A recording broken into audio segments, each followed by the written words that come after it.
अब जिन्दगीभर झुट कमाउँछौँ हामी, झुटको लागि दौडिरहेका छौँ। जिन्दगीभर झुटको पछाडि लागिरहेका छौँ। अनि जति झुट पाए पनि हातमा लाग्यो सुन्ने, किनकि झुटले तपाईलाई शान्ति दिँदैन। हाम्रो अङ्क गणितमा हेर्नुहोस् त, अङ्क गणितको उदाहरण बडो सटिक बस्छ यता। अङ्क गणितमा दुई कुरा हुन्छ, एउटा शून्य शून्य, जिरो नट, र अर्को अङ्क। अङ्क र शून्य, एक र एक दुई हुन्छ, दुई र दुई चार हुन्छ, किनकि अङ्कको गणित भयो।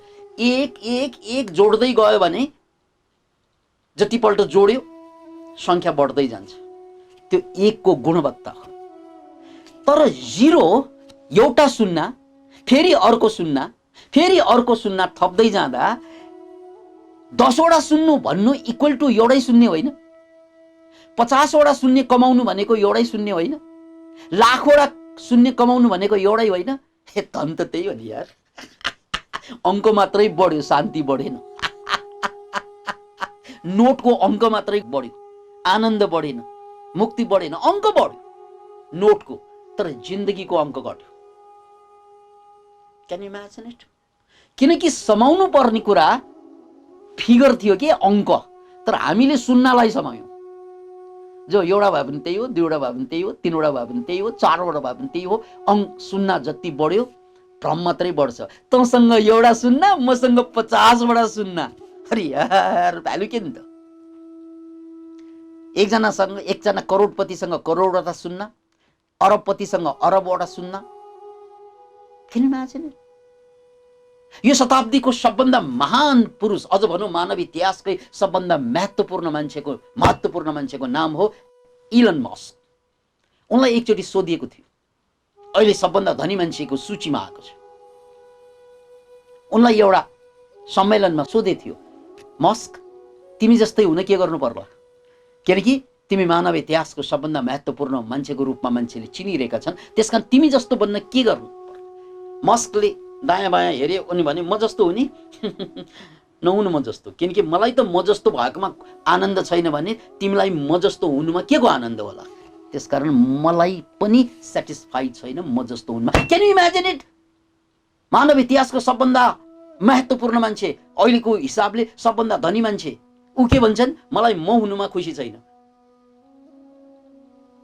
अब हामी के हुन खोज्दैछौँ थाहा छैन। किन कि मस्कले थाहा पाइसके यो शून्य मात्रै हो।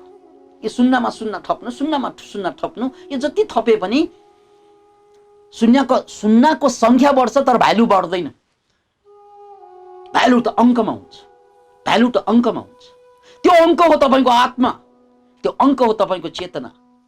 हामी चेतनाको अङ्कमा जाँदैनौँ, हामी शून्यमा गइरहेका छौँ। धन पद प्रतिष्ठा, धन पद प्रतिष्ठा, शिक्षा, सत्ता, के खोजिरहेका छौँ बाहिर? यो जम्मै शून्य खोजिरहेका छौँ। कोहीसँग 10 वटा शून्य, कोहीसँग 1000 वटा शून्य, कोहीसँग एउटा मात्रै शून्य। म गरिब, किनकि मसँग एउटा मात्रै शून्य छ। हे ऊ धनी, उसँग लाखवटा करोडवटा शून्य छ। अरे यार, भ्यालु कति? एउटा शून्यले पनि तपाईँलाई दुःख दिने हो, लाख शून्यले पनि तपाईँलाई सुख नदिने हो। What does it mean? एउटा शून्यबाट अर्को शून्य प्राप्त गर्नको लागि कुद्ने जिन्दगी होइन मान्छेको।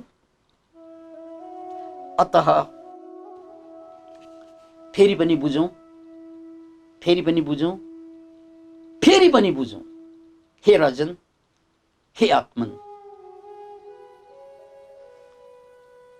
साकारम अनृतम विद्धि।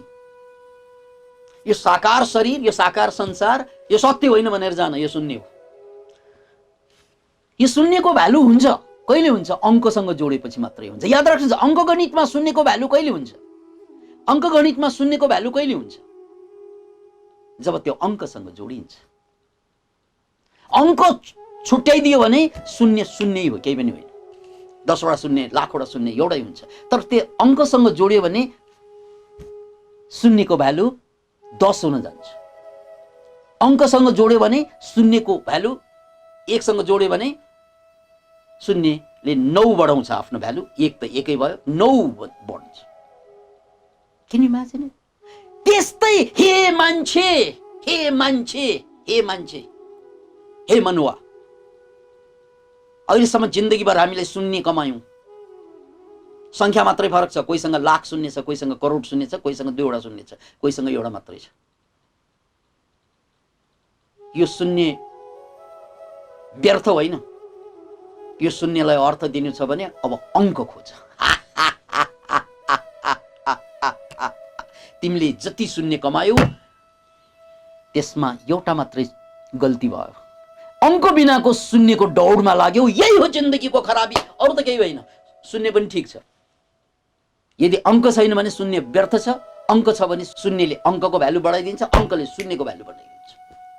यसलाई सिम्बायोसिस भनिन्छ, यसलाई सिम्बायोसिस, एकले अर्कोलाई सहयोग गर्दिन्छ। अझ अर्को शब्दमा भन्ने हो भने सिनर्जी भनिन्छ, यो सिनर्जी भनिन्छ। त्यसकारण हे मनुवा, हे मान्छे, हे आत्मन, आजको मितिसम्म हामीले धेरै शून्य कमायौं। त्यसकारण त हामी अझै रिक्त रिक्त, खाली खाली, बोर बोर हुन्छ जिन्दगी। किनकि त्यहाँ एउटै अंक छैन। अहिलेसम्म बनाएको शून्य शून्य शून्य शून्य बनायौं, एउटै अंक नभएको शून्य। अतः ढिलो भएको छैन। जब जागे तब सवेरा, अब अंक खोज्नुस्। त्यो अंक के त? चेतना। त्यो अंक के त? आत्मा। शून्य धेरै खोजियो, अब फेरि शून्य थप्नको लागि तपाईं बाँच्नुहुन्छ भने यो मर्नु बराबर हुन्छ। फेरि अझै जिन्दगी म शून्य थप्नको लागि मात्रै दौड्ने हो भने पहिल्यै धेरै मरिसक्यौं, मृत्युको धेरै अनुभूति भयो, मृत्युको पीडाको अनुभूति भयो, अझै बढ्दै जानेछ। त्यसकारण अब जे जति शून्य प्राप्त गरियो, अब त्यसमा जोड्नु पर्ने खोज मेरो के हो त? अंक। त्यो भनेको चेतना। अब त्यो चेतना थप्नको लागि एउटा काम मैले गर्नुपर्छ, एउटा काम मैले गर्नुपर्छ। त्यो काम के त भने म साकार होइन भनेर बुझ्नु पर्यो। म साकार होइन, यानी म शरीर होइन, मेरो शरीर हो, म शरीर होइन। र यो शरीरको बाउ छ, आमा छ, दाइ छ, भाइ छ, संसार छ, तर मेरो होइन। किनकि म आत्मा, किनकि म चेतना। त्यसैले हिजोको श्रृङ्खलामा यहाँहरूलाई मैले एउटा विधि बताएको थिएँ।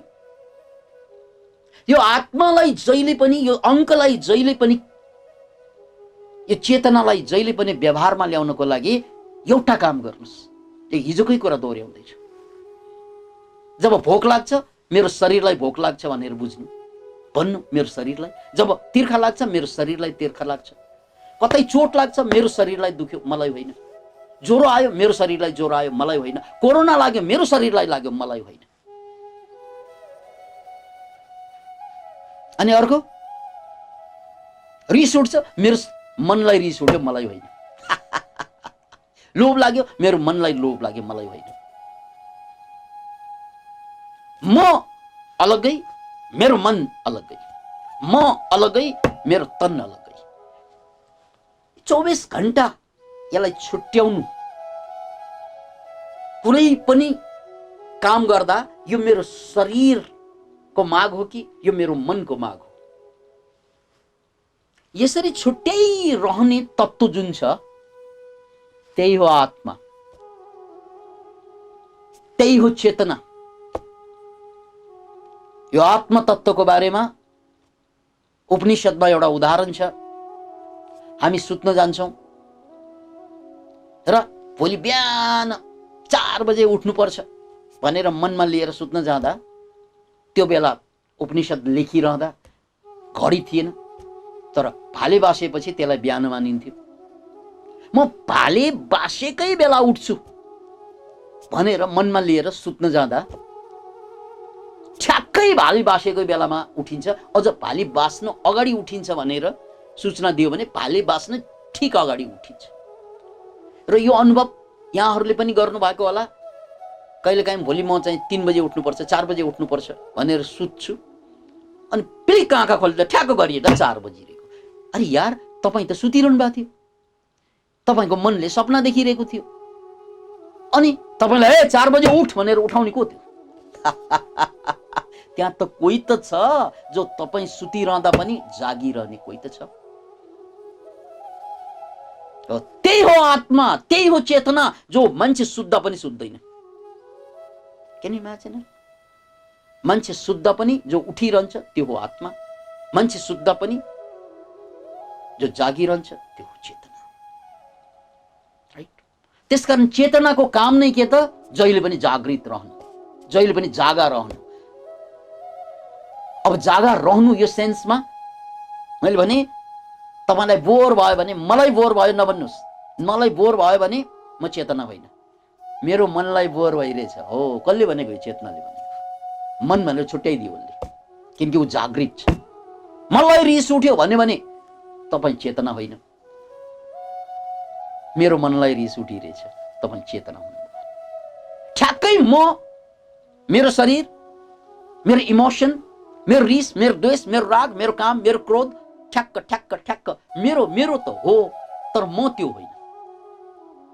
मेरो मनलाई भइरहेको छ कुनै घटना, मेरो तनलाई भइरहेछ कुनै घटना, हरेक पल्ट यो तनको घटना हो, यो मनको घटना हो भनेर छुट्याउँदै जाने, छुट्याउँदै छुट्याउँदै जाने जुन ताकत छ, त्यही हो आत्मा, त्यही हो चेतना। यहीबाट मुक्ति यात्रा सुरु भयो।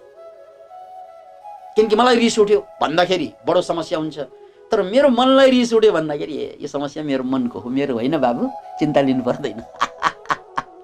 प्रिय श्रीमान, यो मेरो मनको रिस हो, तेरो होइन। यो मेरो मनको रिस हो, म रिसाएको होइन क्या, म त चेतना हो। तर मेरो मन हजुरलाई दाँतै फुत्किने गरी चाहिँ पिटौँ जस्तो लागिरहेछ, यो मेरो मनले भनेको है, म होइन।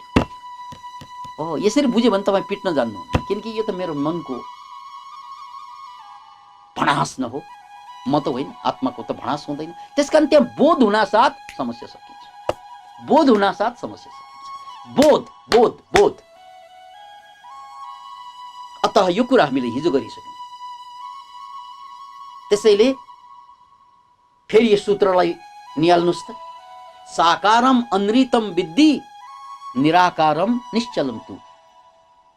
तिमी निश्चित रूपमा निराकार हो।